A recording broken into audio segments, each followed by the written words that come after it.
Trending में जात रोज गाना। तो भाई लोग कैसन लगल आज खेसारी भैया के गाना भाई। आम के स्वाद गर्दा कैले रह और गाना ने तो गर्दा मचा के रख ले बा।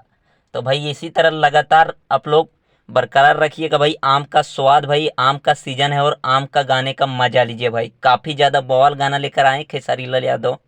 और आप सभी को बता दूं कि ये गाना भाई लगभग 5 लाख व्यू क्रॉस हो चुका है भाई 3 घंटे में। तो देखते भाई ट्रेंडिंग स्टार का गाना कितना देर में आता है।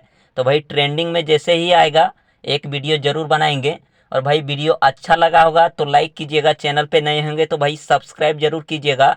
और अगर आपने अभी तक ये गाना नहीं देखा है भाई आम के स्वाद, तो वेब म्यूजिक पे जाके देखिए और तहलका मचाइए भाई। जल्दी से ट्रेंडिंग सेशन में लाइए, तभी तो बवाल मचने वाला है। तो देखते हैं भाई कितना लेट से ट्रेंडिंग में जाता है। जैसे ही ट्रेंडिंग में जाएगा भाई एक नया वीडियो लेके आएंगे। तो थैंक्स फॉर वॉचिंग भाई, लव यू ऑल। फिर मिलते हैं नेक्स्ट वीडियो के साथ।